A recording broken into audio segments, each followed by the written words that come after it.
Buongiorno, ben ritrovati con Focus TG. Tanta cronaca anche oggi, tanti collegamenti dalle nostre province. Nella seconda parte di Focus avremo il sindaco di Venezia e di Mestre, Simone Venturini, che risponderà a quanto hanno detto gli esponenti della comunità bengalese, che minacciano di bloccare tutta Mestre se non sarà costruita la moschea.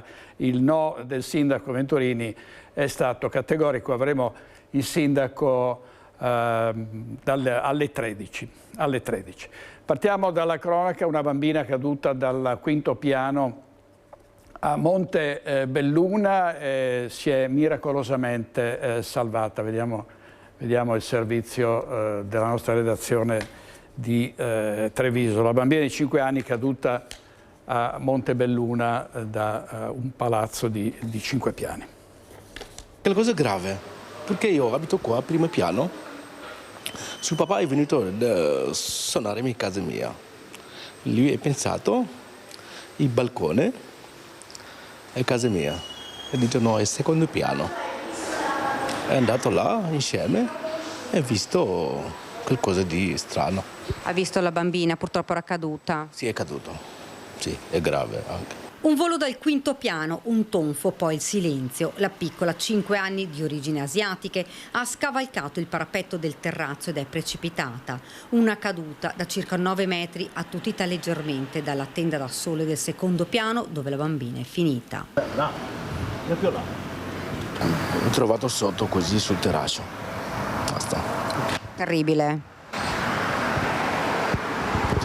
I genitori, al momento del gravissimo incidente, erano in casa, ma non si sarebbero resi conto di quanto stava accadendo. Il papà cinese e la mamma cambogiana avrebbero riferito ai carabinieri intervenuti sul posto di non essersi accorti dei movimenti della figlia, in quanto erano seduti a tavola per il pranzo. Sarebbe stato il fratellino di 2 anni che stava giocando con la sorella più grande che avrebbe avvertito la famiglia di quello che era accaduto. I genitori saranno denunciati all'autorità giudiziaria con l'ipotesi di reato di lesioni colpose. Ho visto prima tutte le ambulanze che erano là.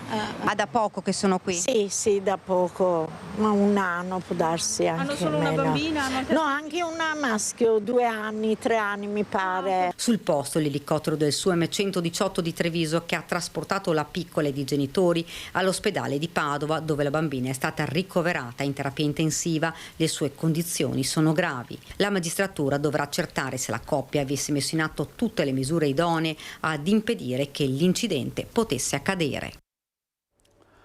Servizio di Daniela Sizia, alla pagina degli incidenti stradali ce ne sono stati altri purtroppo mortali, 2 imprenditori morti, uno a Schio e l'altro a Zenzon di Piave. Adesso andiamo da Luisa Bertini per l'incidente che riguarda un imprenditore che è finito contro un guardrail. A te Luisa, con il nostro operatore Simone Squarcina. A te.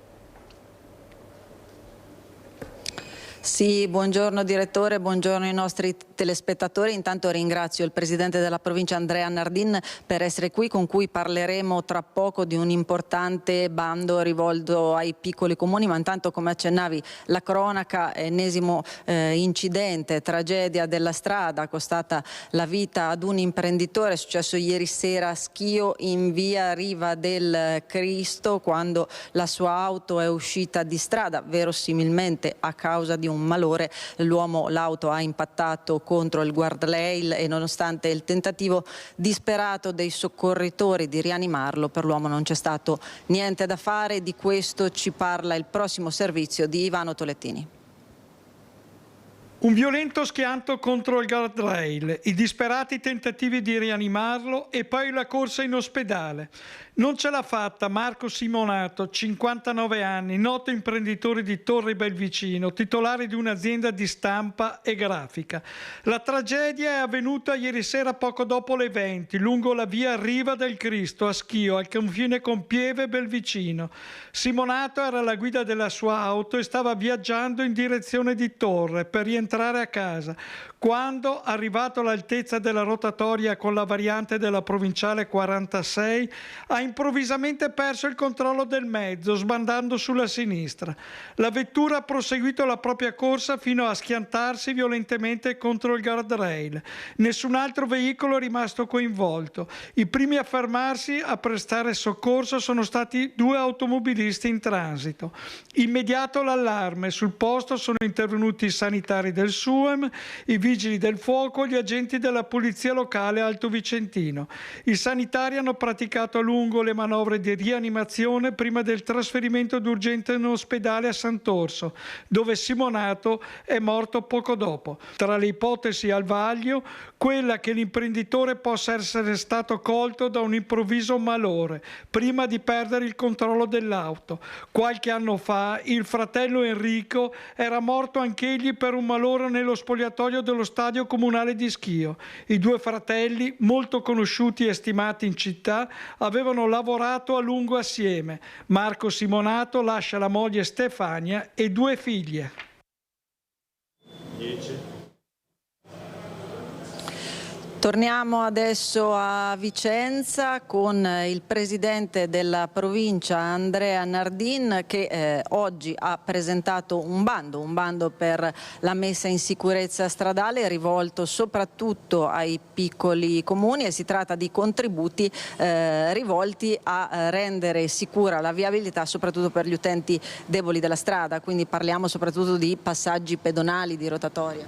Sì, un bando importante che prosegue con la volontà della provincia di mettere in sicurezza le nostre strade provinciali. Sono 3 milioni di euro che con un effetto moltiplicatore con i soldi che verranno messi dai comuni svilupperanno indicativamente un investimento per circa 6 milioni di euro che si sommano a quelli che abbiamo fatto nel corso degli ultimi tempi. Abbiamo fatto quasi 50 milioni di investimenti nella riduzione di quelle che sono intersezioni pericolosi, semafori, rotatorie, marciapiedi e piste ciclopedonali, ma anche e soprattutto quegli interventi di rallentamento del traffico nei centri urbani attraversati da provinciali che molto spesso sono appunto causa di incidenti. Quindi una volontà della provincia di intervenire per mettere in sicurezza le utenze fragili, ma anche per consentire una fruibilità migliore di quelle che sono appunto le nostre arterie. Un investimento che come bando scade il 14 di settembre e quindi un invito ai comuni a presentare quelle che sono le loro proposte. Ultima cosa, Presidente, l'importanza della collaborazione dei piccoli comuni anche nell'individuazione delle aree più critiche, delle strade più critiche. Sì, penso che la collaborazione sia l'elemento strategico di questo bando come quello degli anni precedenti, nel senso che i comuni stessi sono quelli che ci segnalano le intersezioni pericolosi e quelli che sono i punti più delicati della viabilità, e quindi si collabora con chi conosce il meglio il territorio e con la provincia che mette comunque un finanziamento per poter intervenire su questi punti particolarmente critici, cercando di salvare delle vite umane, cercando di ridurre il numero degli incidenti. Ecco, io ringrazio il Presidente Nardin per essere stato con noi, in linea allo studio. Grazie molte, grazie a Luisa Bertini, Simone Squarcino, ovviamente che è Presidente della provincia. Andiamo avanti con l'altro incidente di cui vi parlavo in apertura e andiamo in diretta da Lina Paronetto e da Tommaso Migot per la parte tecnica. A te, Lina. Buongiorno direttore, buongiorno ai telespettatori di Rete Veneta. Sì, siamo qui in via Fermi dove si affacciano le 2 aziende. Famiglia di Nicola Vicino, l'imprenditore 47enne che ha perso la vita ieri pomeriggio lungo l'autostrada A4 all'altezza di Cessalto. Una dinamica particolare quella di questo incidente, l'abbiamo raccontata nel telegiornale di ieri sera, la ribadiamo oggi. Una giornata nera lungo l'autostrada, una autocisterna che si ribalta in mattinata con sostanza pericolosa, sostanza tossica, il fenolo da rimuovere con tutti gli accorgimenti del caso. L'autostrada viene chiusa, crea tutta una serie di disagi. Si è trovato di fronte purtroppo proprio questa coda ferma Nicola Vicino, come detto 47 anni, ingegnere di Zenson di Piave, che con il furgone forse per una disattenzione, ma la dinamica è al vaglio della polizia stradale, è andato a impattare violentemente e per lui non c'è stato nulla da fare contro il tir che lo precedeva ed era fermo in coda proprio per le conseguenze dell'altro sinistro. In via Fermi c'è un po' tutto il mondo di questo 47enne, la CET Electronics, l'azienda alle mie spalle, che lui aveva costituito, appunto abbiamo detto ingegnere, aveva tirato su questa realtà produttiva. Dall'altra parte della strada l'azienda agricola vitivinicole Terre Grosse, gestita dalla famiglia e portata avanti appunto da questo nucleo. Vicino lascia la moglie, lascia i 2 figli ancora ragazzi. A lui è arrivato naturalmente il cordoglio di questa piccola comunità rivierasca lungo il Piave, in particolare del sindaco Daniele Dallanese, che chiederei cortesemente alla regia di farci ascoltare. È una tragedia che ci lascia davvero senza parole. Quando una persona così giovane perde la vita in modo improvviso e drammatico, è difficile anche trovare le parole per descrivere quello che si prova. È difficile accettare una tragedia come questa. Una vita ancora giovane e un futuro che improvvisamente vengono interrotti. Nicola era una persona conosciuta e stimata a Zenzon di Piave, nella nostra piccola comunità, è un amico ma anche un giovane imprenditore lungimirante e brillante, capace di costruire con passione e competenza le sue realtà importanti che ha costruito. Dietro a questi risultati c'erano il suo impegno, la sua determinazione, ma soprattutto c'era una persona che aveva costruito la propria famiglia, il proprio lavoro e il proprio futuro con grande dedizione.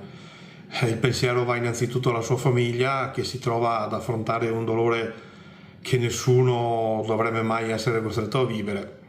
E come sindaco, anche a nome di tutta l'amministrazione comunale e di tutta la nostra piccola comunità, sento il dovere di esprimere a loro, agli amici, ai collaboratori e a tutte le persone che gli hanno voluto bene tutta la nostra vicinanza e il nostro più sincero abbraccio.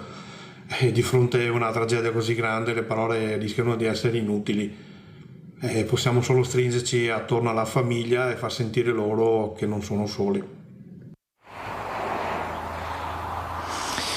Così dunque il sindaco di Zenzon di Piave, Daniele Dallanese. Lo avete sentito, un cordoglio pubblico, istituzionale, ma anche un cordoglio personale, conoscendo direttamente vicino, che di fatto era praticamente un coetaneo del sindaco Dallanese, e dunque la vicinanza alla famiglia. Qui lungo questa strada, nella borgata in paese, c'è un profondo dispiacere, anche uno sconcerto naturalmente per una morte così improvvisa, inaspettata di questo 47enne.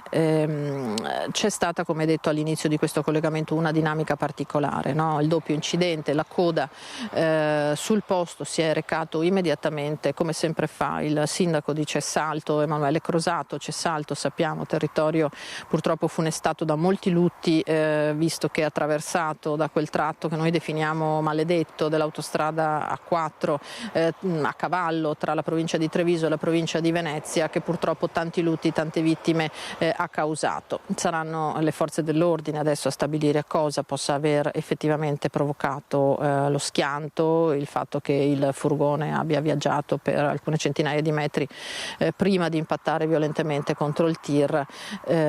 Rimane una dinamica, appunto, che ancora una volta pone l'interrogativo sulla sicurezza di quell'arteria, di quel tratto stradale. E allora, restituendovi la linea, direttore, con Tommaso Migot per la parte tecnica, andiamo ad ascoltare la ricostruzione di quello che è accaduto in A4 ieri, fatta dal sindaco di Cessalto, Emanuele Crosato.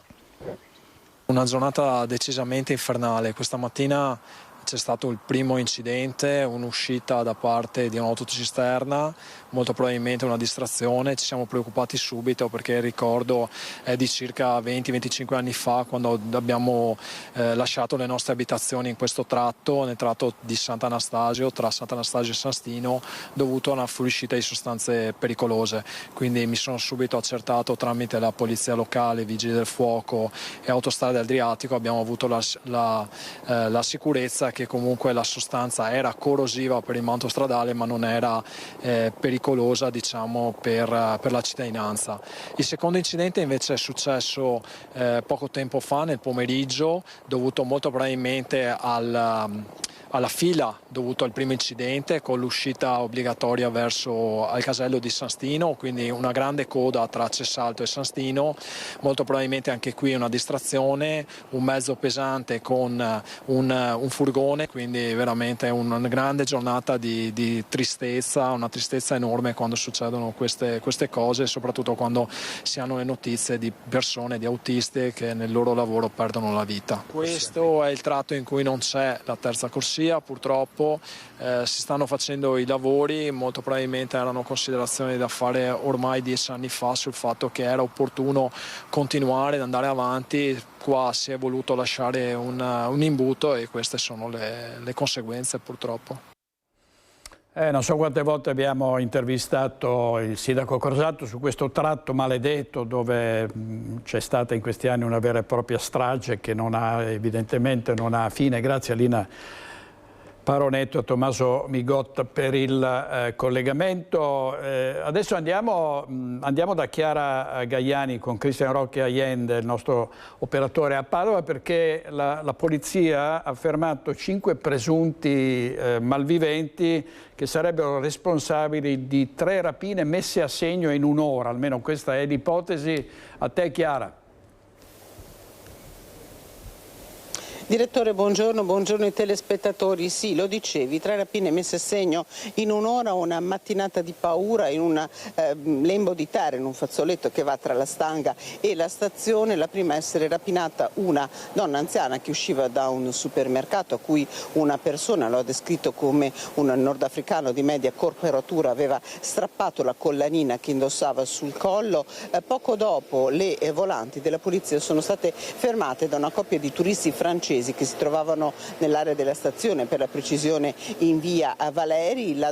Anche alla donna era stata strappata la collanina che aveva sul collo, sempre da una persona di origine nordafricana, e aveva rimediato anche una ferita al gomito il marito, che aveva cercato di bloccare il rapinatore nel mentre arrivava dalla zona della Stanga ancora una volta la segnalazione della rapina avvenuta ai danni di un anziano che aveva il borsello a cui era stato strappato. Grazie all'esame delle telecamere di videosorveglianza della città, la polizia ha individuato l'auto dei presunti responsabili di tutta questa serie di colpi avvenuti davvero in un lasso di tempo brevissimo, un'Alfa Mito bianca che è stata intercettata proprio nella zona del terzo colpo, quindi siamo alla Stanga, eseguita fino a Noventa Padovana, dove sono stati fermati e tutti arrestati con l'accusa di rapina aggravata in concorso. I rapinatori avevano anche tentato di disfarsi di parte della refurtiva, delle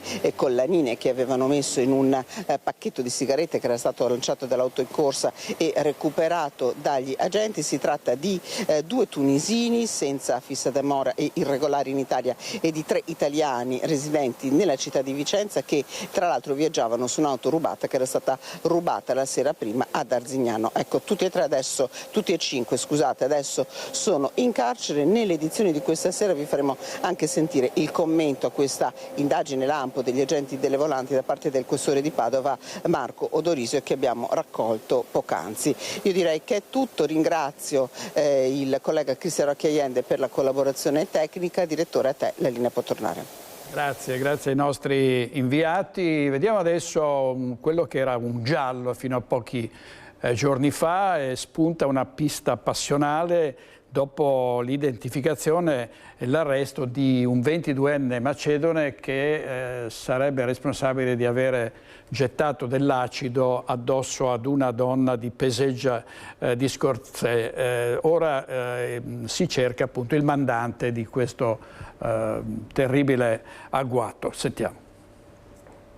È un 22enne di origine macedone, il presunto autore materiale dell'aggressione con l'acido avvenuta la sera dello scorso 26 giugno a Peseggia di Scorzè, poco dopo le 21 contro la 32enne residente a Mestre che era andata a trovare i suoi genitori. Secondo la ricostruzione dei carabinieri sarebbe stato proprio lui a rovesciarle addosso la sostanza corrosiva contenuta in una bottiglietta di plastica poi abbandonata poco distante, provocandole gravi ustioni in parte del viso, del torace e del braccio. Bisogna fare un grandissimo ringraziamento alla Procura, al Pubblico Ministero che ha seguito questo caso, al Comando Provinciale dei Carabinieri e alla caserma dei Carabinieri di Scorzè e al suo comandante per il grandissimo lavoro fatto fuori dai riflettori, senza dichiarazioni, senza protagonismi, con la voglia solo di assicurare alla giustizia chi ha commesso un delitto così abominevole. Il giovane era stato portato in carcere già il giorno successivo all'aggressione, il 27 giugno, dopo un controllo alla stazione di Venezia Santa Lucia,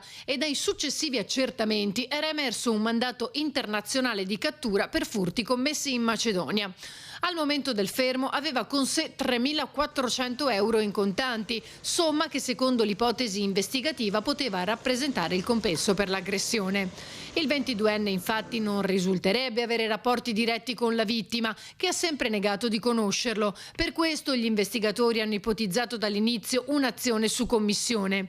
I carabinieri sono risaliti a lui attraverso l'analisi delle celle telefoniche e il ritrovamento di alcuni indumenti ritenuti utili all'indagine. Inoltre la vittima, ascoltata più volte, avrebbe riferito di aver avuto una relazione con un connazionale macedone residente a Roma, sposato ma separato e con un figlio. Nelle settimane precedenti all'agguato avrebbe anche ricevuto messaggi minatori da un numero sconosciuto.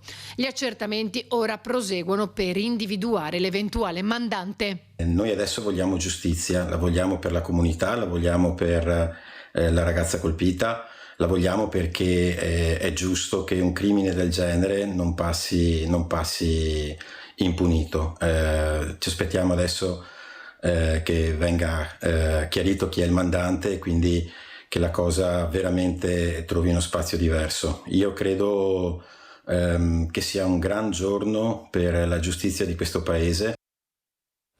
Così il sindaco di Scorzè, Giovanni Battista Mestrinero, oggi in regia Italo Morao e Andrea Bassio. Adesso andiamo sulla notizia del giorno, perché la comunità bengalese minaccia di fermare tutta la città di Mestre dopo il no del sindaco Venturini alla realizzazione della moschea di Via Giustizia. Andiamo da Ilaria Marchiori e dal nostro operatore Edoardo Paris. A te Ilaria. Sì, buongiorno direttore, buongiorno ai nostri telespettatori. Prima di dare la parola a Prince Aulader, che è qui insieme a noi dell'Associazione Giovani per l'Umanità, sentiamo subito le parole del sindaco Venturini in merito alla questione della moschea qui di Via Giustizia in questo servizio.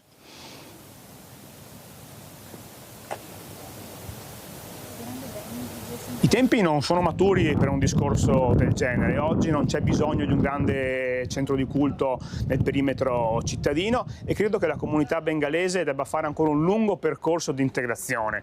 Non sono assolutamente contrario alla libertà di culto, credo che sia giusto che ci siano spazi e modi per garantire questo diritto, ma una grande moschea nel cuore di Mestre non è assolutamente nelle priorità del comune e il comune non la vuole. Per il sindaco Venturini, la comunità bengalese deve ancora fare dei passi in avanti per integrarsi nel territorio. Solo a quel punto, spiega il primo cittadino senza giri di parole, sarà possibile un confronto costruttivo sul tema della moschea di Via Giustizia a Mestre. Una questione delicata, già terreno di polemiche e scontri durante la campagna elettorale e tornata alla ribalta dopo la chiusura dei 3 luoghi di culto abusivi disposta proprio negli ultimi giorni. Credo invece che la comunità bengalese possa e debba fare un lungo percorso di integrazione misurabile, che riguarda l'abbandono dei rifiuti, che riguarda come sono tenuti alcuni negozi etnici nel territorio comunale, riguarda il tema dei diritti delle donne, dell'integrazione delle donne, riguarda come vengono usufruiti i servizi pubblici della nostra città, insomma le regole di convivenza civile e di educazione civica basilari in una convivenza civile. Quindi davvero un lungo percorso ancora da fare per poi sedersi attorno a un tavolo. Il sindaco Venturini, dicevamo qui insieme a noi c'è Prince Aulader, presidente dell'associazione Giovani per l'Umanità. Allora, lei come replica le parole del sindaco? Voi adesso siete addirittura pronti a scendere in piazza, a scioperare, si è letto stamattina anche in alcuni articoli, potrebbe addirittura fermarsi Fincantieri? Allora, noi facciamo una premessa, noi non vogliamo fare guerra a nessuno, noi abbiamo sempre fatto le cose pacificamente e vogliamo continuare a fare le cose pacificamente. E il nostro obiettivo è scioperare, manifestare, è un diritto che è sancito dalla Costituzione, quindi se noi non otteniamo i nostri diritti, che è quello di professare la nostra fede, e il diritto anche quello di scioperare, di manifestare, quindi faremo una manifestazione, però questo non significa che vogliamo fare guerra a qualcuno, assolutamente no. Noi vogliamo dialogare, abbiamo sempre dialogato e vogliamo continuare a dialogare. Ovviamente è un progetto che va avanti da 3 anni, noi siamo anche a un certo punto siamo anche un po' stufi, no?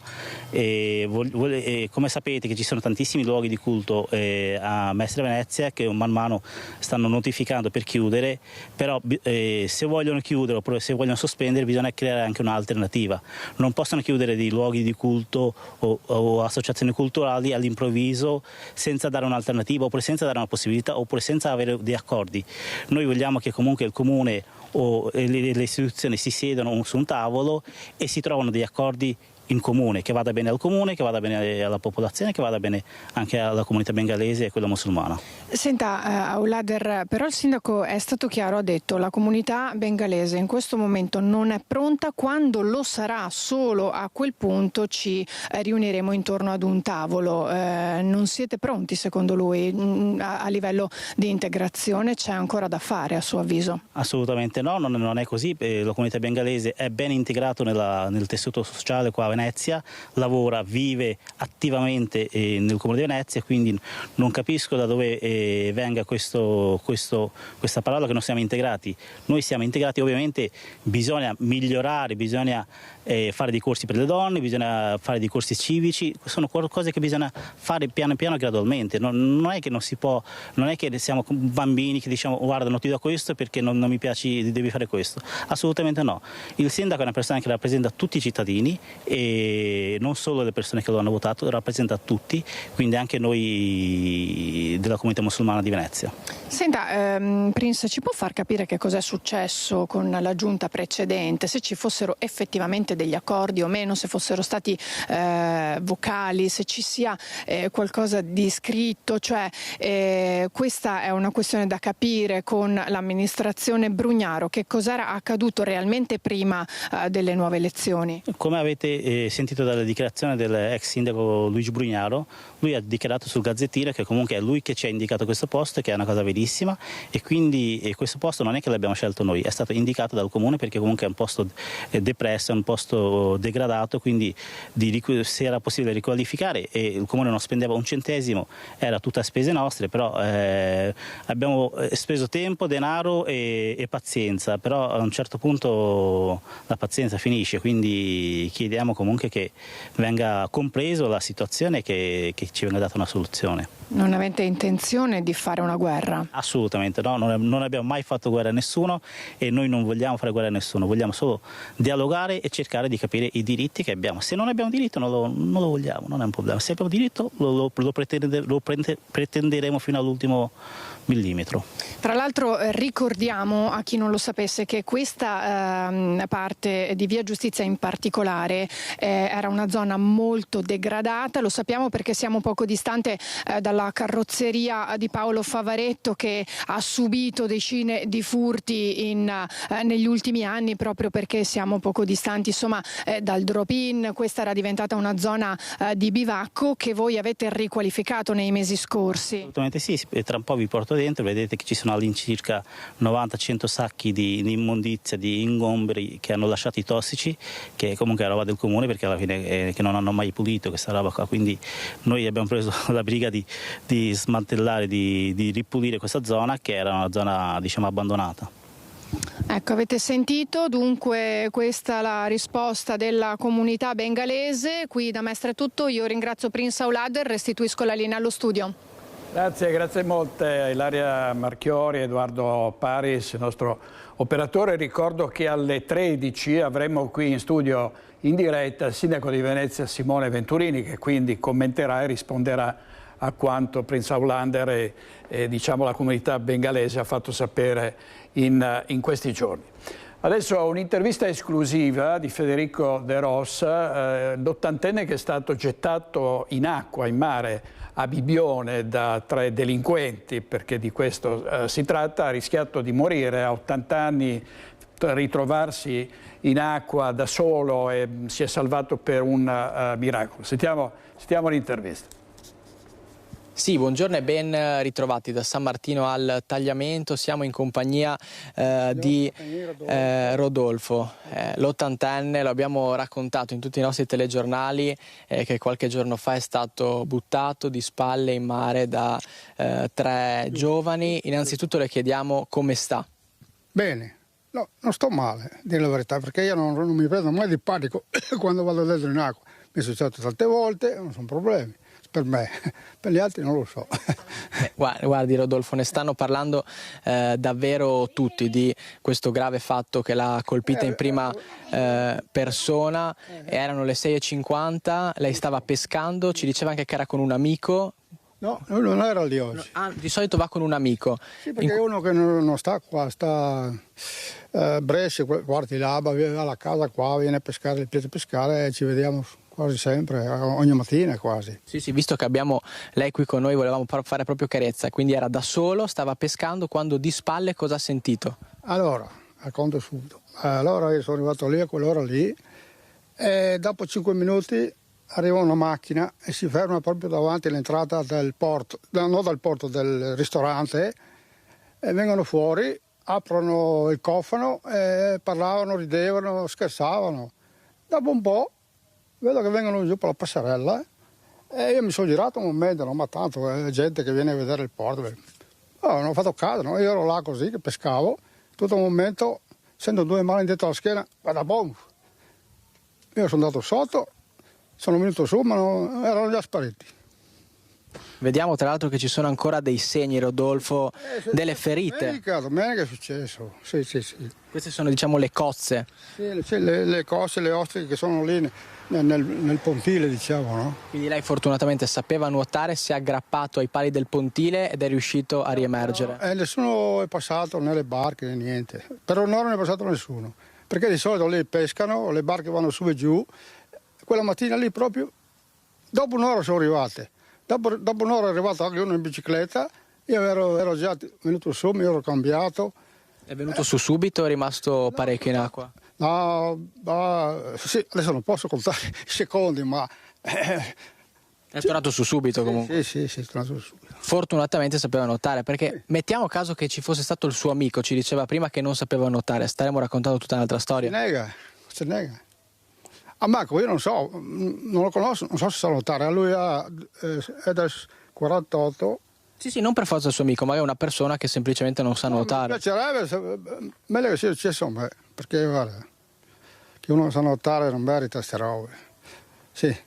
Ultime 2 domande, Rodolfo, prima di salutarla e di ringraziarla nuovamente per la sua disponibilità. Noi ovviamente le esprimiamo vicinanza per quello che è successo. I 3 ragazzi che sono italiani sono stati identificati, c'è chi parla. Non sono italiani. Le forze dell'ordine ci hanno detto che erano italiani. Sono nati qua ma non sono italiani. Sono nati a Portogallo ma non sono italiani. Ok, quindi questo è un elemento che ci dà in più in questo momento. Nati in Italia però hanno origini. Non lo so. Sì, origini ma non so di chi, slavi, slovacchi. Non so. Non sappiamo. Lei li ha denunciati e c'è chi parla di tentato omicidio. Lei è convinta di questa cosa? Tentato omicidio e tentato soccorso, come si dice? No, commissione di soccorso. Bravo. Quelle 2 robe lì. Quello è il massimo, cosa vuoi fare? Che cosa si aspetta adesso dalla giustizia, dato che lei l'ha vissuto in prima persona? Che pagano i danni almeno, che ho perso l'orologio, ho perso soldi, ho perso la canna. No, non l'ho persa, quasi la perdevo, ma dopo l'ho recuperata. Era già come andare via di qua dalla casa, con la canna, l'altra canna a fondo, no? Ho fatto un lancio, l'ho sbagliata, il secondo lancio l'ho centrata, l'ho tirata su. Ma un certo timore adesso magari quando esce, sì, o lei? Subito lì. Quindi l'ultima domanda è proprio questa. Lei tornerà a pescare adesso, dopo questo episodio? Ma certo, non mi fanno pure, se li prendo, ma adesso vado via a un altro sistema. Non ce lo dice però. Dietro. Grandissimo. Allora Rodolfo, noi la ringraziamo, spero che si rimetta al più presto. Avevamo parlato prima con sua moglie che adesso andrà dal medico pomeriggio per... C'ho un po' di... perché essendo diciamo rappicandomi su per la passerella c'era un palo grosso così dietro di me e mi è andato anche bene perché io con la gamba mi tiravo su lì e mi tiravo su un po' qua, un po' lì, un po' qua. Mi è andato anche bene, se mi butto nel palo, morto. Beh, complimenti innanzitutto per la sua forza, davvero. Abbiamo visto quindi che ci sono ancora delle ferite sulle gambe. Abbiamo anche il braccio qui, vediamo alcuni ematomi anche da questa parte qui, più ci diceva un dolore un po' alla schiena. Non fare i raggi perché sento qua sotto che mi fa male un po'. Quando respiro anche mi fa male, ma penso che vada via, sì. Rodolfo, noi le auguriamo il meglio e buona guarigione assolutamente. Va bene, grazie. Speriamo di non raccontare più queste storie, che sia attribuita una pena giusta e severa a chi ha commesso tutto ciò. Dovevano venire da Roma, per me? No, gli ho detto. Ah, perché adesso la stanno chiamando tutte le televisioni anche nazionali. Grazie mille Rodolfo per la sua disponibilità e auguroni di pronta guarigione. Per il momento da San Martino al Tagliamento è tutto, a te in studio. Grazie a Federico De Rossi, intervista esclusiva del nostro inviato della redazione di Pordenone. È andata bene per fortuna, ma poteva davvero finire con la morte di quest'uomo. Vediamo altri episodi legati alla violenza giovanile. C'è stata una lite tra due diciottenni a Cerea nel Veronese. Uno dei giovani è in fin di vita all'ospedale Borgo Trento dopo essere stato colpito da una bottigliata in testa. Forse in preda ai fumi dell'alcol, dopo una serata trascorsa in una piscina, due giovani di origine marocchina hanno iniziato una lite finita nel sangue. Le condizioni di un diciottenne sono appese ad un filo. È accaduto vicino ad un chiosco in un piazzale nei pressi di un'azienda meccanica a Cerea. Gravissimi i traumi riportati dal ragazzo, che prima è stato portato all'ospedale di Legnago e poi trasferito d'urgenza a Borgo Trento, dove è stato ricoverato in terapia intensiva. Il diciottenne è stato colpito alla testa con una bottiglia, sembra da un coetaneo connazionale, ed è crollato a terra. Quest'ultimo le scorse ore si sarebbe presentato ai carabinieri accompagnato da un avvocato. Per lui è scattato l'arresto per tentato omicidio. Sulla vicenda gli investigatori mantengono il più stretto riserbo. Gli accertamenti tecnici permetteranno di verificare se al diciottenne è stato fatale il colpo alla testa, che sarebbe stato inferto con una bottiglia, o se la successiva caduta avrebbe causato il gravissimo trauma. Da allora la vittima non ha mai ripreso conoscenza. I militari dell'Arma stanno cercando di ricostruire quanto accaduto qualche giorno fa tra i ragazzi e quale sia stato il motivo della violentissima lite. A setaccio le immagini delle telecamere di videosorveglianza della zona. Servizio di Daniela Sizia. Vediamo adesso il caso di Tony Boy. Il giudice convalida l'arresto del trapper 26enne e dispone i domiciliari a Padova. Niente libertà per Tony Boy. Per il trapper 26enne Antonio Weber scattano gli arresti domiciliari nella casa dei genitori a Padova. La GIP Chiara Valori ha convalidato l'arresto e scelto una misura meno severa rispetto al carcere, ritenendo il contesto familiare più protetto e controllato. Al 26enne è stata riconosciuta solo l'accusa legata al possesso di un'arma clandestina e non quella di spaccio di droga. Il trapper ha ammesso di aver acquistato la pistola attraverso Telegram dopo un furto subito in casa, ma non di averla mai utilizzata. Posso dirvi che l'arma è stata detenuta con una finalità di autodifesa.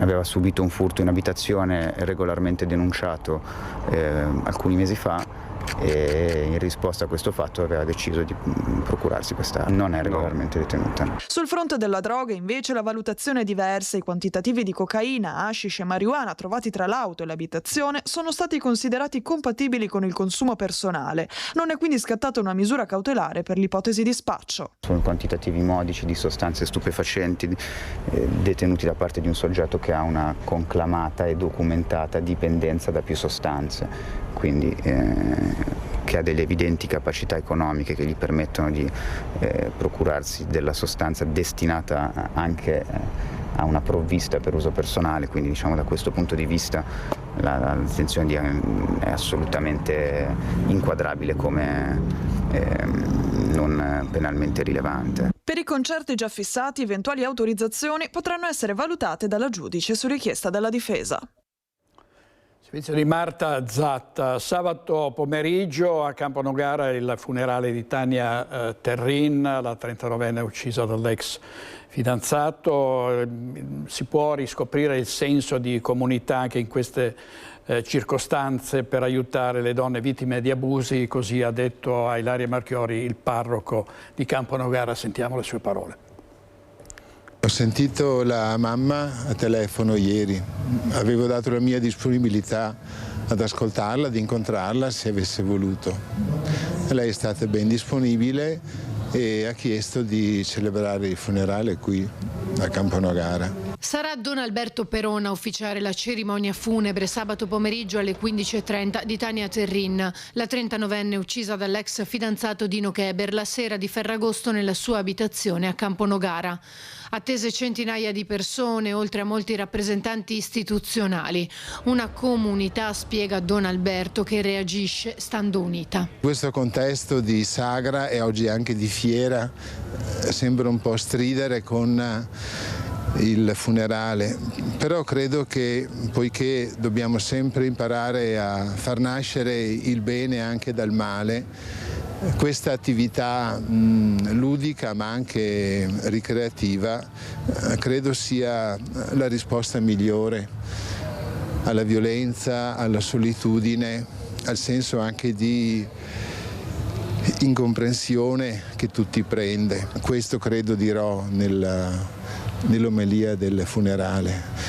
Riscopriamo il senso di comunità che talvolta abbiamo un po' perduto. In quei piccoli gesti semplici di incontro, di ascolto reciproco, di amicizie vere, come abbiamo anche ripetuto giovedì scorso in piazza quando abbiamo fatto rumore per Tania. Un momento in cui è stata evidenziata spesso l'importanza di esserci e di non voltarsi dall'altra parte.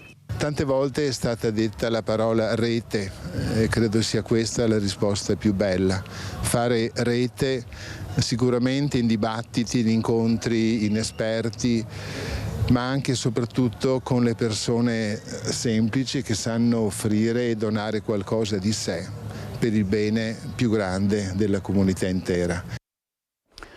La pagina quotidiana dei furti nelle abitazioni, l'ultimo episodio in una villetta schiera a Roncade, sorpresi dai proprietari, i malviventi sono scappati. Sentiamo il servizio della nostra redazione di Treviso. I proprietari in camera da letto al piano superiore, i ladri che forzano il balcone ed entrano in soggiorno. Ancora un episodio nella Marca flagellata dai furti, l'ultimo a Roncade in via Garibaldi in una villetta schiera. Allarmati dai rumori provenienti dal piano di sotto, i proprietari sono scesi, ma i ladri probabilmente sentendoli arrivare sono scappati. Risultato: paura ed infissi scardinati. Le ultime settimane in provincia di Treviso sono state davvero roventi sul fronte dei furti messi a segno o tentati, e non solo nelle abitazioni rimaste vuote per le ferie. Di qui la richiesta al prefetto di Cristian Demma, presidente dell'associazione Furti in Corso.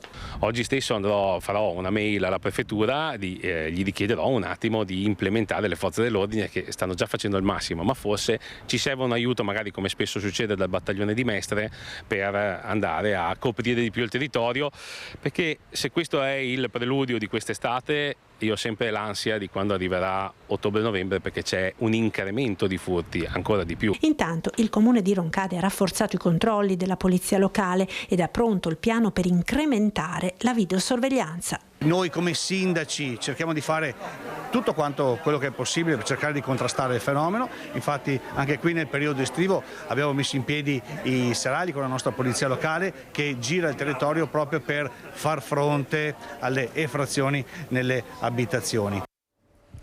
La casa razziata completamente ed un bottino di 100.000 euro. La proprietaria di questa di questa abitazione se n'è ovviamente lamentata, anche per il mancato allerta non dato dai vicini di casa, e per queste critiche questa signora si è vista rovesciare addosso insulti di ogni genere via social. Sentiamo.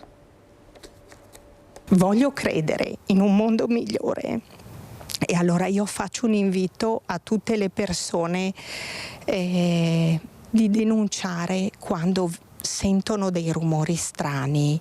Non si può sentir battere per un'ora e non chiamare la polizia o i carabinieri. L'appello di Francesca Tessari ad una riscoperta del senso civico e della solidarietà tra vicini di casa dopo il maxi furto subito nella propria abitazione ha paradossalmente suscitato reazioni negative. Per entrare nella villetta di Santa Maria del Rovere, dotata di allarme e porta blindata, i ladri ci hanno messo almeno un'ora, facendo non poco rumore nel cuore della notte. Possibile che nessuno abbia chiamato le forze dell'ordine? Possibile che si sia arrivati a tanto cinismo? L'abbiamo chiesto a Daniele Pellicciardi, referente provinciale del controllo di vicinato e figura simbolo della richiesta di giustizia dopo il massacro dei suoi genitori a Gorgo al Monticano 19 anni fa. Il senso civico sarebbe quello che quando senti un rumore che non ti appartiene nella tua casa o senti qualcos'altro, specialmente in orari un po' strani, da far rumore, insomma, sarebbe da fare un po', come diciamo, i curiosi di una volta e interessarsi di cosa sta succedendo. Purtroppo in questo ultimo periodo, insomma, ci siamo un po' persi questa voglia di intrometterci negli affari degli altri, però in questo caso sarebbe stato utile, ecco. Senso civico e solidarietà tra vicini di casa che stanno alla base delle molte comunità di controllo del vicinato della provincia. I referenti in contatto con le forze dell'ordine sanno come vagliare le segnalazioni dei cittadini, che comunque devono essere parte attiva e tenere gli occhi aperti, non girarsi dall'altra parte. Io penso sempre che il senso civico, se senti un rumore strano, io anche se non faccio parte del controllo del vicinato, comunque mi allerto e vedo il perché di questo rumore strano, almeno tiro su una tapparella, apro un balcone, guardo fuori, insomma almeno un minimo di interesse, ecco. Dopo del resto non puoi obbligare nessuno comunque a fare le cose. Così Daniele Pellicciardi nel servizio di Marta Marangon, e vediamo la telefonata dai contorni ancora da chiarire, con movimenti sospetti vicino a casa, e quanto racconta una donna preoccupata che ha chiesto l'intervento dei carabinieri. Era al telefono con la figlia quando improvvisamente la signora Emanuela Lunardelli racconta di aver sentito una voce maschile inserirsi nella conversazione. Una voce che le chiedeva un aiuto in denaro e che sarebbe stata percepita soltanto da lei e non dalla figlia. Mi chiedo questo tizio come ha fatto entrare nella chiamata tra me e mia figlia. Non capisco questo. Insospettita da quella voce, Emanuela ha deciso di non proseguire la conversazione e di non rispondere alle richieste di denaro. Poco dopo la comunicazione si è interrotta. Successivamente la donna ha controllato il telefono, constatando che non risultava alcuna telefonata registrata. A destare ulteriore preoccupazione però è stata un'auto sospetta nei pressi della sua abitazione. Sono andata nell'angolo qua della casa del condominio e ho visto una macchina che entrava. Dall'altra parte entrava una macchina scura e si è parcheggiata dietro qua il nostro condominio, si è parcheggiata là. A questo punto la signora ha deciso di rivolgersi ai carabinieri, che sono intervenuti per verificare la situazione. I carabinieri mi hanno detto: signora, stia tranquilla, si chiuda dentro, non esca fuori e noi veniamo a controllare. Quando i carabinieri sono arrivati sul posto, però, dell'auto segnalata non c'era più traccia. Bene ha fatto la mia concittadina Manuela a segnalare subito alle forze dell'ordine, a chiamare il sottoscritto. Queste truffe telefoniche continuano e purtroppo sempre di più, quindi dobbiamo assolutamente segnalare. Allora, apriamo una finestra sulla cultura, in particolare sulla candidatura di Bassano del Grappa a Capitale della Cultura nel 2029. Sentiamo le novità da Mirko Cavallin. A te Mirko, con il nostro operatore Andrea Benetti. Buongiorno direttore, con la direttrice dei Musei Civici di Bassano Barbara Guidi per fare il punto della presentazione di questo dossier per la candidatura. Sono 17 a quanto risulta le località o gruppi di località o territori, insomma, candidati per Capitale Italiana della Cultura nel 2029. Quest'anno il titolo ce l'ha l'Aquila, l'anno prossimo ce l'avrà Pordenone, nel 28 Ancona, e Bassano, direttrice, spera di essere la prima città nella storia del Veneto a prendere questo titolo. Mai successo, sarebbe una notizia. Beh, c'è tutto il nostro impegno perché Bassano appunto possa portare questo importante titolo per la prima volta nella regione del Veneto, una bellissima regione, e Bassano baricentro di un territorio altrettanto straordinario, quello della Pedemontana, del fiume Brenta e di tutti i comuni attorno a Bassano che concorrono alla redazione di questo dossier, che verrà consegnato il 23 settembre a Roma al Ministero della Cultura e che non sarà un libro dei sogni, ma un progetto concreto e convincente di quello che Bassano farà da qui al 2029 e anche cosa sarà Bassano dal 2030 in avanti.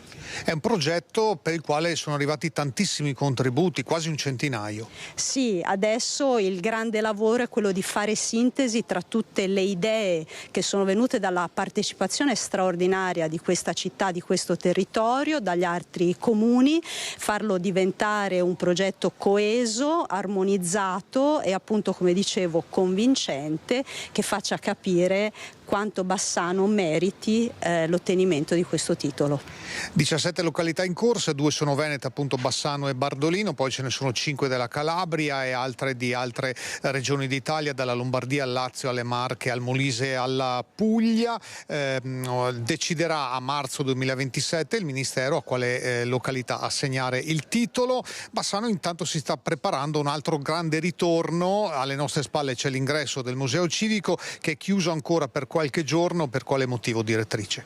Perché stiamo lavorando a tutto il consolidamento dei solai del museo, un edificio molto antico che come museo tra l'altro nel 2028 compierà 200 anni e che a breve appunto attende un ritorno epocale, il ritorno del cavallo colossale di Canova, da quasi 60 anni confinato nei depositi, protagonista di un restauro incredibile che è stato definito il restauro del secolo, un'opera unica al mondo per grandezza, per particolarità, per valore estetico, che diventerà uno dei simboli fortissimi del patrimonio artistico di questa città, che è un patrimonio veramente straordinario. Contiamo di vederlo entro fine anno, appunto. Parleremo anche del cavallo di Canova. Bassano2029.it è il sito ufficiale appunto di questa candidatura su cui si sta lavorando alacremente per consegnare il dossier entro il 23 di settembre. Grazie alla direttrice, buon lavoro, grazie ad Andrea Benetti alla parte tecnica, a te direttore.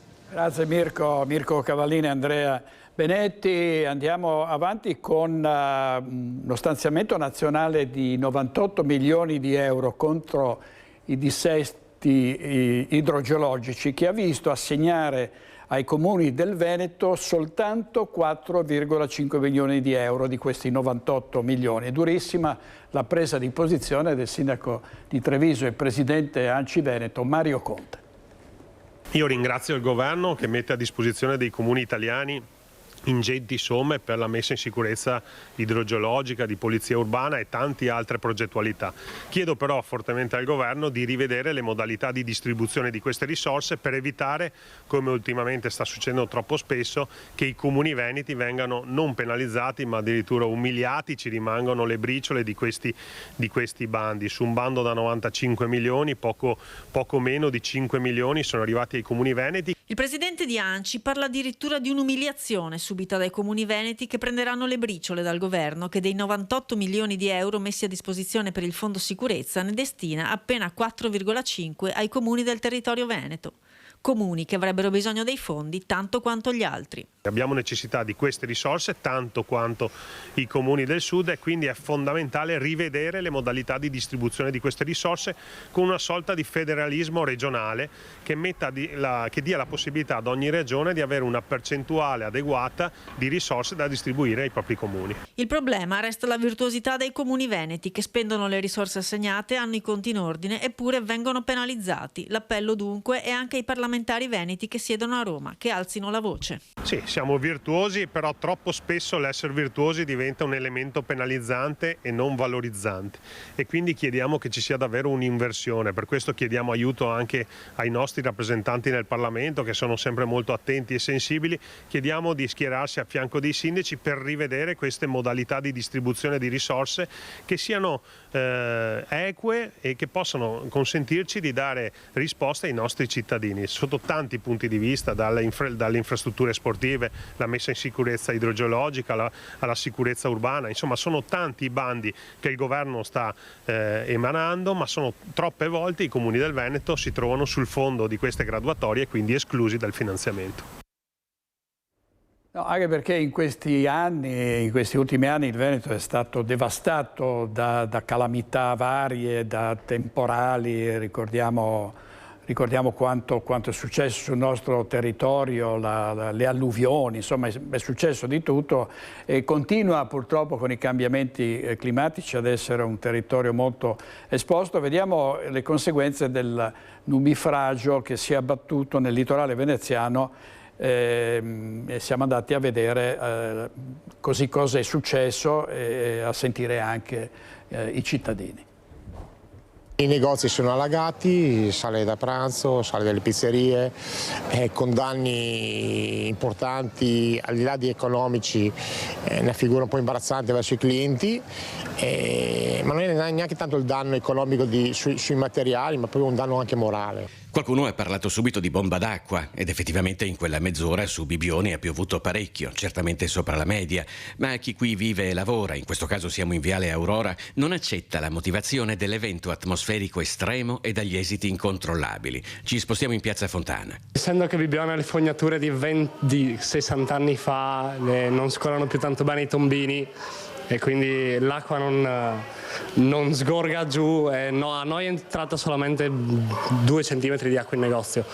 Lì qua nel ristorante avevano tutta la sala esterna completamente allagata. Non è la prima volta che capita, Capita tutti gli anni praticamente. L'anno scorso è capitato il 10 di settembre, ha fatto svariati danni. Non è quindi la prima volta che verso la fine dell'estate si verificano problemi legati ad una pioggia più abbondante e Bibbione si trasforma, come ci racconta questa ragazza che lavora in Via delle Costellazioni. La strada verso là, tipo da quando iniziavano i San Pietrini, credo i San Pietrini, vabbè, comunque fatto sta che era tipo allagata e vedevi la gente che andava scalza, poi anche i bambini che giocavano nelle pozzanghere. Era tutto molto bello se non avessi dovuto tornare a casa dopo lavoro. Diciamo che è un po' un tallone d'Achille perché quando scendono delle gocce in più e la rete fognaria va un po' in deficit, ecco, bisognerebbe un po' risolvere questo problema.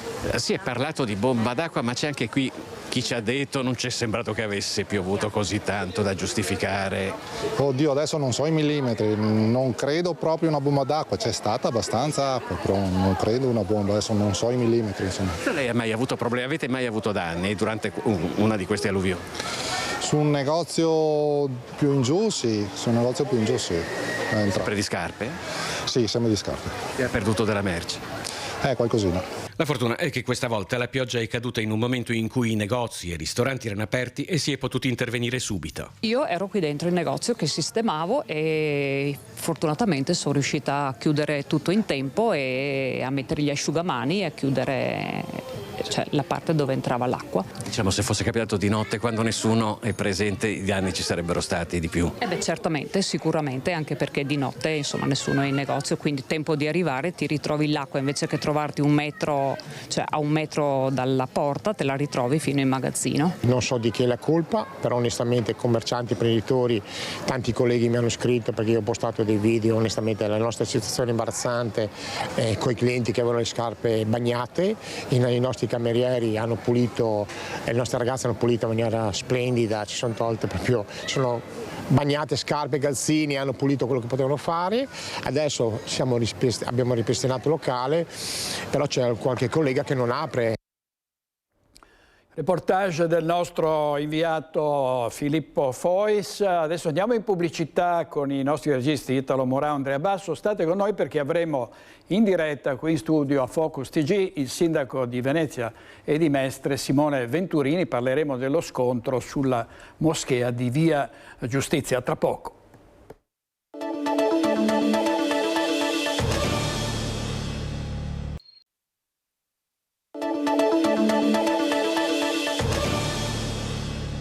Nuovo in diretta con Focus TG, saluto e ringrazio molto il sindaco di Venezia e di Mestre, Simone Venturini. Buongiorno, buongiorno. Buongiorno sindaco, bentornato. Grazie. Allora, è scoppiata, per modo di dire, la questione della moschea di Via Giustizia a Mestre, se ne parla da molto tempo. Adesso la novità è che la comunità bengalese, rispetto al suo no alla realizzazione di questa enorme faraonica struttura, ha detto se non saremo assecondati bloccheremo Mestre, bloccheremo Fincantieri, quindi come rispetto a questo, sindaco? Io penso che si siano anche un po' pentiti in queste ore di quelle dichiarazioni, stiano provando ad abbassare i toni ed è giusto insomma che provino a farlo. Non c'è certo volontà nostra di alimentare un conflitto di civiltà. Io semplicemente ho espresso delle dichiarazioni molto sensate, credo, e ho detto che non sono assolutamente contrario al principio di libertà di culto, anzi è sacrosanto e quindi ognuno può pregare il Dio che vuole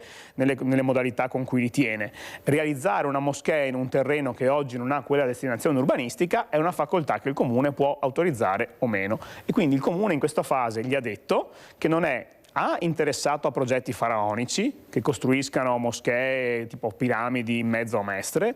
2, che per iniziare a fare un ragionamento generale mi aspetto che la comunità bengalese faccia un percorso di integrazione che oggi non sta avvenendo in tutte le sue parti. Qualcuno è sacrosantamente integrato, lavora, è perfetto, eccetera. Altri invece non sono assolutamente integrati, quindi vediamo l'abbandono dei rifiuti nei quartieri a maggioranza bengalese essere un fenomeno, è un costo per il Comune enorme.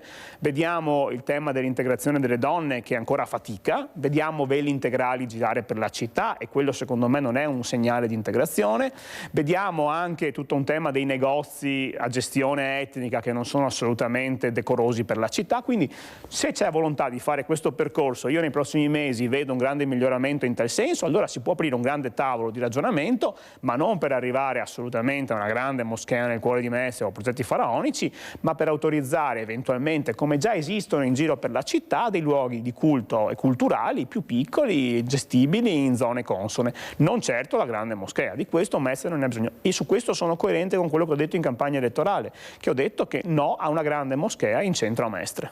Ecco, Prince Hollander e altri esponenti della comunità bengalese sono stati intervistati poco fa da Ilaria Marchiori e hanno detto: noi siamo disposti al dialogo, però non rinunciamo di 1 millimetro a quello che riteniamo sia un nostro diritto, avendo preso accordi, hanno detto, in precedenza con la giunta del suo predecessore, il sindaco Brugnaro. Ma ci sono state delle interlocuzioni, come chiunque chieda appuntamento all'amministrazione di ogni comunità e di ogni religione viene ascoltato. Ci sono le comunità cinesi che hanno il tema di un teatro in zona Via Piave, ci sono alcuni che hanno realizzato in dei capannoni artigianali dei centri culturali e di volta in volta, quando chiedono un incontro, vengono ascoltati, ma sempre gli si è detto no ad un progetto faraonico nel cuore della città e soprattutto ci deve essere un grande percorso per superare tutti quei centri invece di culto abusivi che sono sorti negli anni. Ricordiamo insomma in Via Piave, dove addirittura un imam ha minacciato il precedente sindaco con anche dei importanti messaggi su Facebook particolarmente delicati. Quindi ecco, diciamo che questo tono di esigere senza mai dimostrare di dare è un tono che non è accettabile, quindi anche nel loro interesse io continuo ad invitarli a abbassare i toni, insomma anche in maniera un po' meno arrogante, un po' meno pretenziosa, capire che sono comunque in un paese che li ha ospitati, che li ha accolti, che sicuramente dà loro lavoro e che è un paese che ha anche bisogno di manodopera in alcuni settori, ma è evidente che questo tipo di loro presenza qui non può essere a scapito di altri. Oggi diciamo che quando in un condominio arriva una famiglia di un certo tipo di origine si creano conflitti, si creano tensioni, perché c'è un tema di integrazione difficile, più con alcune culture che con altre, quindi quel tipo di culture devono fare uno sforzo in più per integrarsi, che oggi non vedo. Oggi a Mestre e a Marghera in particolare credo che la comunità bengalese debba essere più rispettosa dei cittadini che da sempre abitano quelle zone e che vedono alcuni fenomeni che in qualche modo non sono accettabili, come l'abbandono dei rifiuti o negozi che diventano sostanzialmente mini market aperti ogni H24, dove noi interveniamo anche sanzionandoli, ma effettivamente le condizioni del prodotto non sono decorose con la città. Ecco, Sindaco, come si potrà misurare, diciamo, una eventuale disponibilità e soprattutto un cambiamento nei termini che lei ha prospettato? Cioè lei si potrà in qualche modo ipotizzare un accordo in cui la comunità bengalese si impegna a risolvere dei problemi, a venirle incontro? Ma io lo spero, io spero che la comunità bengalese, peraltro è una comunità che non ha un'organizzazione monolitica, quindi sono tanti gruppi, tanti rappresentanti, lo si è visto anche nelle ultime elezioni in cui alcuni si sono lanciati anche in avventure politiche che hanno fatto anche molto discutere, perché credo che queste ultime elezioni abbiano allontanato ancora di più purtroppo il processo di integrazione in atto, cioè il PD avendo voluto in qualche modo colonizzare la comunità bengalese, arruolandola nelle liste candidature, ha sostanzialmente aumentato la tensione sociale e ha fatto un pessimo lavoro di integrazione perché ci ha riportati indietro di qualche anno addirittura. Quindi oggi quando sento pontificare qualcuno dal centro-sinistra, ecco, sappiano che secondo me quel tipo di operazione che hanno fatto elettorale, che poi non gli ha portato neanche particolarmente bene, ha causato un grave danno al processo di integrazione che già soffriva. Oggi io spero che la comunità bengalese abbassi un po' i toni, nel senso che le ultime dichiarazioni non fanno certo bene a questo dialogo, ecco, addirittura arrivare a minacciare chissà cosa. Da parte mia, come li ho incontrati anche recentemente, gli ho detto quello che sto dicendo a lei in questo momento, sono pronto a ridirglielo anche domani se vogliono incontrarmi, in cui dirò: ragazzi, cioè io capisco le vostre intenzioni e tutto, ma io oggi non ho voglia, non ho bisogno, la città non vuole una moschea a 8 piani in centro a Mestre. Vogliamo parlare di altro, vogliamo parlare di spazi adeguati per le attività culturali, per il doposcuola, per fare la preghiera ogni tanto, in un capannone a un piano normale, in una zona adeguata, con parcheggi adeguati, ci possiamo ragionare. Ma la grande moschea a Mestre non la vogliamo. Non so come dirlo. Quindi ragioniamo su un progetto eventualmente minore in altre aree che sia consono, o anche in quell'area ma che abbia gli spazi per i parcheggi, che sia semplicemente uno spazio piccolo e consono, ma non un progetto faraonico. Ma questo si può fare solo nel momento in cui io vedo gli abbandoni dei rifiuti in quelle zone calare drasticamente. Sono una piaga nel nostro territorio, cioè giriamo per i cassonetti ogni sera a raccogliere tonnellate di rifiuti che vengono abbandonate in maniera sciagurata ovunque. Se quando vedo nei negozi vedo un miglioramento delle vetrine, dell'igiene, della qualità del prodotto, di come vengono tenuti, se vedo le donne finalmente imparare la lingua italiana, poter girare liberamente, iniziare anche a lavorare, perché io credo che finché le donne bengalesi non inizieranno a lavorare sarà faticoso parlare di integrazione, mentre tutte le altre comunità con cui c'è un ampio dialogo, le donne lavorano, sono integrate, partecipano alla vita sociale, purtroppo in quel tipo di comunità, anche per un tema religioso, non ci nascondiamo dietro il dito, le donne faticano a essere parte del processo cittadino. Quindi ecco, quando vediamo dei miglioramenti in tal senso, allora possiamo iniziare ad approfondire urbanisticamente, dal punto di vista architettonico, ma finché non c'è integrazione non ci può essere neanche pretesa, perché l'integrazione si basa su un dare e avere. Oggi sento solo richieste di avere e non va bene. Ecco, l'ultima cosa sulla moschea, e poi parliamo anche d'altro. Sindaco, hanno detto anche oggi, noi con questa operazione praticamente normalizzeremmo un'area che attualmente è del tutto degradata, no? Quindi in qualche modo verrebbe recuperata anche da questo punto di vista. Tutto dipende poi dai progetti. Oggi quei progetti che ho visto sono progetti faraonici di cui oggi la città non ha bisogno, quindi non c'è un tema di recuperare aree non aree, cioè vogliono realizzare un campo da calcio, vogliono giocare a calcio, vogliono utilizzarlo per attività ludiche o ricreative, possono tranquillamente farlo e siamo contenti perché, viva Dio, nessuno ha nulla contro nessuno. Quello che io voglio dire è che io ho molti amici del Bangladesh peraltro, quindi sono persone con cui ho un rapporto, con cui vado d'accordo, con cui mi saluto, con cui quando torno verso Venezia la sera e loro tornano, perché poi molti sono camerieri, lavorano nella ristorazione, ci salutiamo, quindi non c'è nulla contro la comunità bengalese, però loro devono capire che siamo un paese che ha delle regole urbanistiche, che sta al Consiglio Comunale eventualmente autorizzare o meno quel tipo di... Non è che chiunque ha un'idea dice la faccio, cioè se io a casa mia voglio realizzare una pista per atterrare gli elicotteri, non è che posso pretendere che il Comune mi dia le autorizzazioni, io posso chiederlo, ma poi giustamente il Comune dice guarda non puoi perché hai un condominio, ci abita la gente intorno, non puoi fare un eliporto nel tuo condominio. Uguale nei terreni che riguardano quelli dove vorrebbero far sorgere la moschea, lì loro possono chiederlo, ma il Comune ha tutto il diritto di dire no. E questo stiamo facendo, o meglio, non stiamo nemmeno avviando l'iter per prendere in esame, perché io ho detto che prenderò in esame qualsiasi progetto da parte della comunità bengalese quando vedo un reale processo di integrazione che oggi fatico a vedere. Sarò miope io, sarò forse prevenuto, sarò disattento o distratto, ma nessuno oggi mi riesce a dimostrare che la comunità bengalese è perfettamente integrata e che tutti i temi che ho denunciato prima invece non sono reali. Sindaco, ecco, con il degrado ovviamente parliamo anche della sicurezza, no? Di una questione davvero una delle più importanti, almeno a sentire i cittadini, non soltanto in Veneto, insomma una questione ormai nazionale. A Mestre la questione dello spaccio in via Piave, i borseggiatori a Venezia, adesso c'è anche il giustiziere della vernice rossa, insomma ogni 2x3 insomma anche le televisioni nazionali danno conto di queste situazioni che non sono edificanti per questo territorio. Sulla sicurezza lei in campagna elettorale ha detto che si sarebbe molto speso, no? Sì, non a caso uno dei primi atti che ho fatto è stato quello di bandire un concorso per almeno 50 subito agenti di polizia locale. La mia promessa è quella di arrivare a fine del mio mandato con 200 agenti di polizia locale in più rispetto ai 500 odierni, che già sono il doppio rispetto a quelli dei tempi delle giunte di centro-sinistra. Quindi c'è stato un forte investimento, che vuol dire più presidio. Ho chiesto di essere più visibili anche su strada, quindi uscire il più possibile dagli uffici, delle attività amministrative che devono farsene carico invece altri tipi di uffici, essere presenti su strada.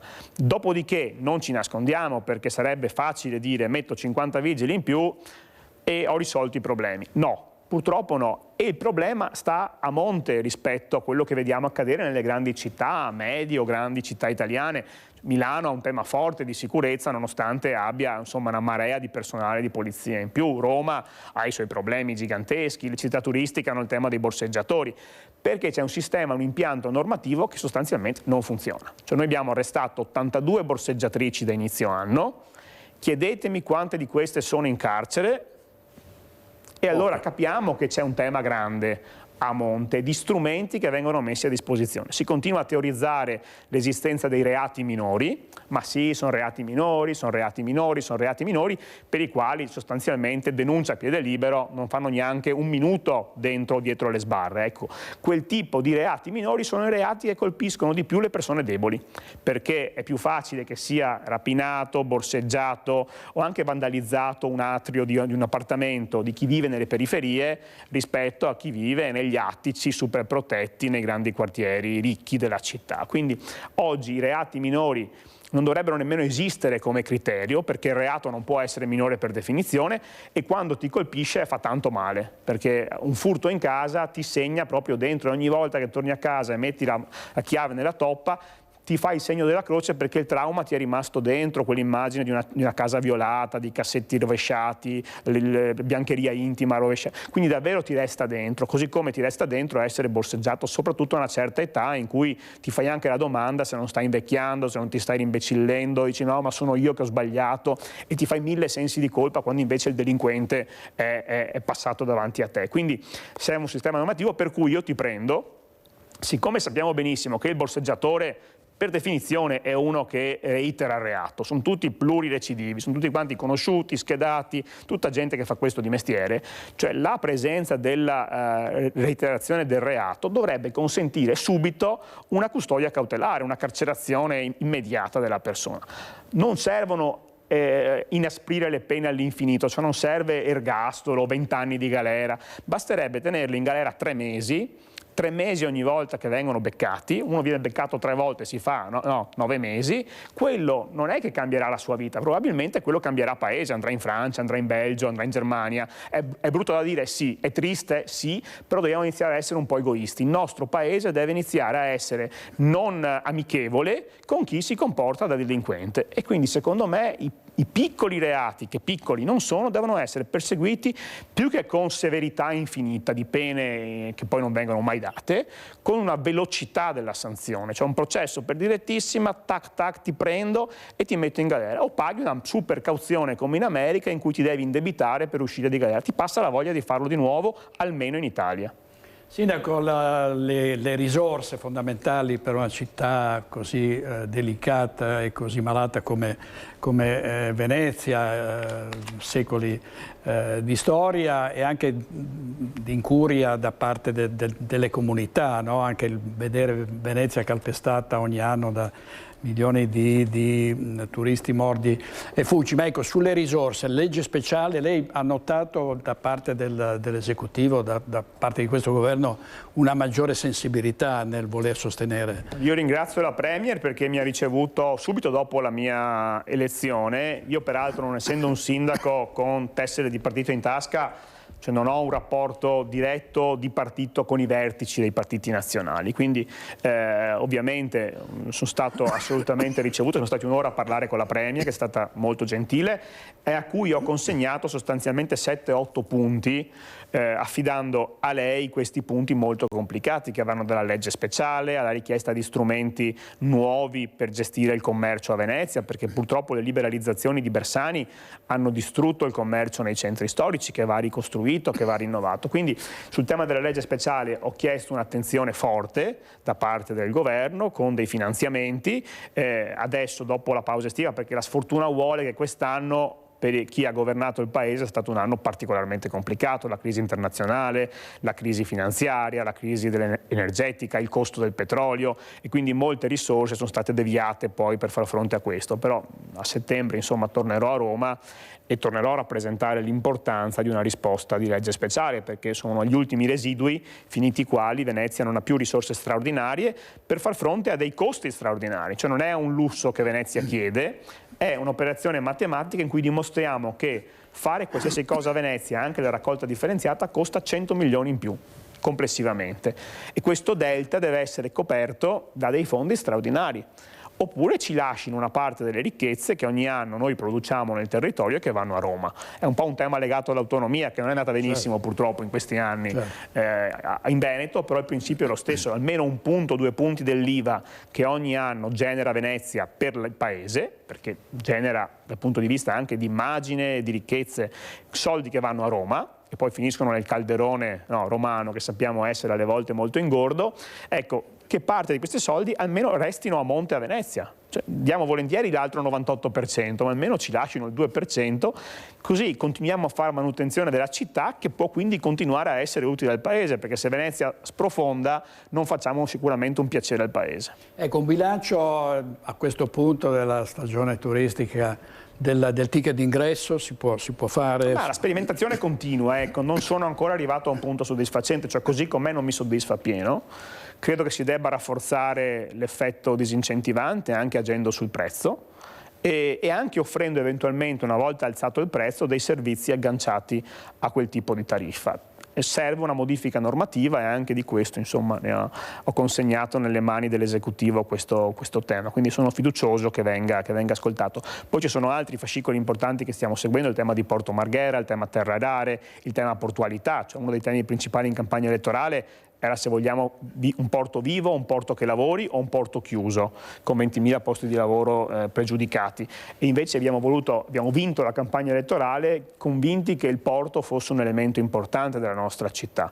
E quindi c'è il tema della manutenzione dei canali, dello scavo dei canali, delle banchine, e su questo col porto stiamo facendo un importante lavoro che è molto collegato anche al ridisegno delle aree intorno a Piazzale Roma, che secondo me merita un altro tipo di immagine rispetto a quella attuale. È la porta d'ingresso della nostra città, ecco, dobbiamo migliorarla. Come Roma deve migliorare Termini, come Firenze deve migliorare Santa Maria Novella, ecco, anche Venezia deve, secondo me, impostare un ragionamento, da un lato per dare un comfort diverso ai nostri pendolari, perché pensare che con 45 gradi quest'estate non c'erano le pensiline per chi aspettava l'autobus per tornare a casa è un tema che secondo me ogni volta che ci passo o utilizzo quelle banchine grida vendetta. E dall'altra parte anche per un'estetica diversa, per un riordino anche della viabilità, approfittando magari anche di aree che il porto lì in zona può riconvertire, quindi un grande garage in zona Scomenzera secondo me è importante per dare una risposta anche di posti auto ai residenti, perché ripopolare Venezia non lo si fa solo con le case, lo si fa se offro anche posti di lavoro qualificati e anche mobilità, che vuol dire parcheggi, perché uno che lavora magari a Vicenza e ogni mattina vuole andare in giro per l'area industriale di Vicenza, gli serve la macchina vicino a Piazzale Roma, altrimenti non può abitare a Venezia, perché dura un anno, poi baruffa con la moglie e o si sposta lui o divorziano. Quindi davvero è un tema significativo il tema della mobilità, perché toglie tempo vita. E se devo fare il conto, devo metterci un'ora e mezza di vita al giorno di spostamenti, uno fa la scelta e si sposta ad abitare vicino al posto di lavoro. Ecco, Sindaco, su questo si può essere ottimisti, cioè è possibile ripopolare Venezia, riattivare delle attività che sono scomparse? Molto dipende anche da noi, cioè noi dobbiamo smetterla in ogni occasione di raccontare Venezia, è un vizio che dura da almeno un secolo, di raccontare Venezia come una città in declino. Allora ero in montagna l'altro giorno e ho fatto 2 giorni di vacanza, un sabato e una domenica, e mi sono messo a leggere questa rivista National Geographic del 2009, in cui il titolo era Venezia sotto assedio, foto, crociera, massa di turisti, intervista al sindaco Cacciari nel 2009, che si era detto favorevole al contributo d'accesso. Aveva detto: io vedrei volentieri un esame ai turisti e il pagamento di una piccola quota, quindi insomma vuol dire che all'epoca era favorevole, e poi tutte le interviste ad alcuni intellettuali veneziani che dicevano: ma spopolamento, siamo a 60.000 abitanti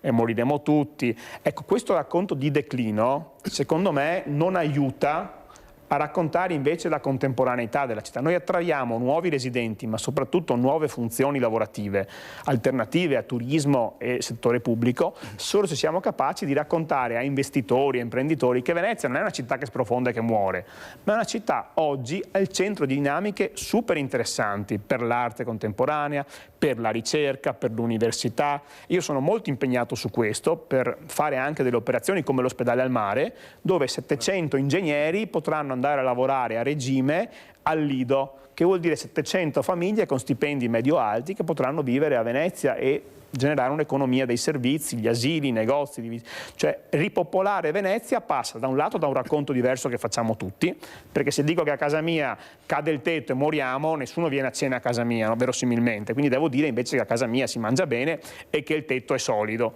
E poi soprattutto lavorare per attrarre investitori. Anche per questo ho previsto una serie di missioni all'estero per raccontare Venezia ad alcuni mondi importanti di investimento e il lancio proprio di un'agenzia, di un consiglio di grandi imprenditori, grandi visionari internazionali e nazionali che aiutino Venezia nel mondo a essere raccontata diversamente. Sindaco, grazie molto. Grazie a voi. Grazie e buon lavoro. Simone Venturini, sindaco di Venezia e di Mestre, grazie davvero. Andiamo in pubblicità con i nostri registi Italo Morán, Andrea Basso, torniamo subito, state con noi.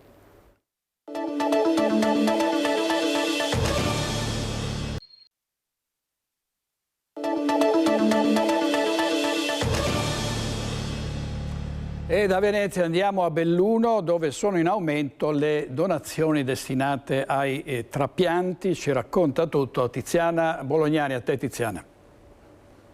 Comunità e rete sono le due parole attorno alle quali ruota il mondo della donazione di organi e successivamente evidentemente dei trapianti. L'azienda sanitaria ULSS Dolomiti di Belluno ha un coordinamento trapianti che comprende tutte le specialità che vengono seguite negli ospedali dell'azienda, e a dirigere il coordinamento trapianti è il dottor Lorenzo Bernardi. Al mio fianco c'è anche il direttore generale della ULSS Dolomiti, Achille Di Falco, e partirei però subito perché il tema importante che emerge oggi è che la donazione è importante certamente, ma che la provincia di Belluno, nonostante sia una provincia che invecchia, scarsamente abitata, è comunque una provincia che dona,